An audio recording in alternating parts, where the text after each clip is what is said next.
The sky bled red over dust veil that evening, a color that never promised mercy. The air hung thick with dust and the ache of an unfinished storm. On the porch of a lonely cabin at the edge of nowhere, a woman stood wrapped in an old brown coat. Her name was Evelyn May Cartwright, and she had long ago learned that silence was safer than prayer. The wind moved through the dry grass like ghosts remembering their bodies, and the smell of rain teased the earth without touching it. Then came the sound of hooves. Slow, heavy. Each strike of the horse's hoof carried the weight of something half alive, half hunted. Evelyn's hand rested on the shotgun beside her, though her eyes, dark, calm, and tired, didn't flinch. Out of the dusk rode a man, broad-shouldered and bleeding through a torn sleeve. His horse limped, its breath wheezing through exhaustion. When he stopped before her gate, his face glistened with dust and desperation. "Ma'am," he said, his voice low and broken, "I ain't here for trouble." Evelyn didn't move. Her voice came soft, but it cut through the wind like a blade. "Please don't come inside." The man's breath caught. He nodded once, as though he understood more than her words intended. The wind turned colder. Far off, thunder murmured across the land like an old warning. That night, the rain came, not gentle, but wild, beating the earth as if it had a grudge to settle. Evelyn watched through the cracked window as the stranger slumped near the barn, his body folding into the mud. She should have left him there. It would have been the sensible thing. But there was something in the way he fell, a quiet surrender she recognized from her own reflection. With a candle trembling in her hand, she stepped into the storm. The rain stung her skin like guilt. By the time she reached him, his eyes had rolled back, and his breath came shallow. She dragged him inside the barn, cursing softly at his weight, at herself, at the world. Blood smeared against her hands, warm and alive. When he woke, the lantern light was low, flickering over his face. She was there, stitching the gash in his side with thread meant for mending clothes. He winced, but didn't cry out. His eyes were pale green, like desert sage. "Didn't mean to scare you," he murmured. "You didn't," she said, though her hands trembled. He smiled faintly.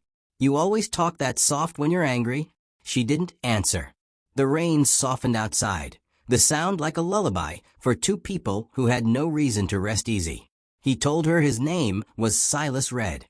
She knew it already. The outlaw everyone in town whispered about. He had once ridden with the Thorn Company, men who robbed banks, payrolls, and peace itself. "I left them," he said, eyes on the floor. "But some things don't let you walk away." Evelyn's needle paused midair. "Then why come here?" Silas's lips parted, his voice rough. "Didn't have anywhere else left to die." She finished stitching without a word. At dawn, she found him splitting wood outside her house, his movements slow but steady. The morning mist curled around him, softening his edges. For reasons she couldn't name, she made 2 cups of coffee instead of 1. They drank in silence. Neither spoke of staying or leaving. The town noticed. Dust Vale noticed everything. By noon, the whispers had begun. "That widow took in some drifter," someone muttered. "He's one of those killers." Another added, "Guess some women can't stand an empty bed." Evelyn said nothing. Shame pressed against her chest like a branding iron. When she returned home, Silas was mending the fence.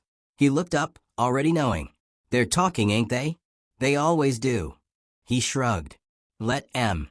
Ain't there ghosts you live with at night?" That evening, she found him carving something from pine. A small wooden horse, simple and rough. He left it on her windowsill, without a word. Later, she found herself tracing it with her thumb, unable to stop. Days turned to weeks. Silas stayed. He fixed what was broken, fed the animals, spoke little. But the quiet changed. It no longer felt empty.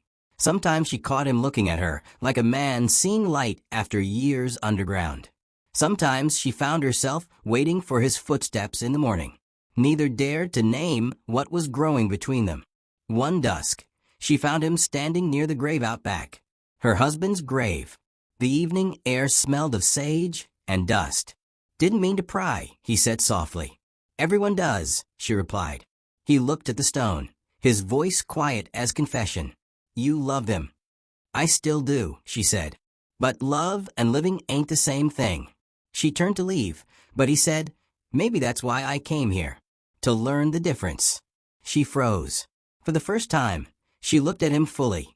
Not the outlaw from the stories, but a man running from his own shadow. She felt something fragile stir inside her chest. Something she thought she'd buried with her husband. Peace never lasted long for men like Silas Red. 2 nights later, the sky went black and heavy. Through the rain came flickers of light, 3 lanterns bobbing in the distance. Silas stiffened at the window. They found me, he whispered. The Thorn Company. The first gunshot tore through the quiet. Evelyn dropped to the floor as glass shattered. Silas pulled her behind the overturned table. The air filled with smoke and thunder. You said you left them, she shouted. I did, he said, voice shaking. But some things don't let you go. She caught his arm before he ran out the door. Please don't go out there. I have to, he said. You don't deserve to die for my sins. Then neither do you. His eyes met hers, one heartbeat of wordless understanding, before he stepped into the rain. Gunfire exploded through the night. Shadows moved in flashes. Muzzle light painted the yard orange and red. And then it was quiet again. Evelyn ran barefoot through the mud, her breath ragged. Silas was on his knees near the barn, blood on his shoulder, mud streaking his face. He looked up at her with a broken smile. Told you I wasn't here for trouble. She caught him as he fell. Then what were you here for? His breath came soft. To remember what kindness feels like. She held him against her, the storm softening to drizzle, the dawn creeping slow over the hills. By morning, the smell of gunpowder lingered faintly in the air, mixing with the sweetness of coffee brewing inside. Silas sat on the porch, wrapped in a blanket, the small carved horse in his hands. Evelyn handed him a cup. You can stay, she said quietly, if you promise not to come inside my heart. He smiled, small, tired, but real. Too late for that, ma'am. The sun rose over Dust Vale, gold spilling across the wetland. The wind carried away the last traces of smoke, the last shadows of fear. And somewhere, as if the earth itself whispered it, came the voice of memory and mercy. Sometimes the heart doesn't heal by keeping others out, but by letting one soul in, one just as broken, who reminds you what it means to be alive. The camera drifts higher, and the cabin grows smaller beneath the wide, forgiving sky. 2 souls sit on the porch, quiet in the golden light, proof that even the wounded can still find their way home.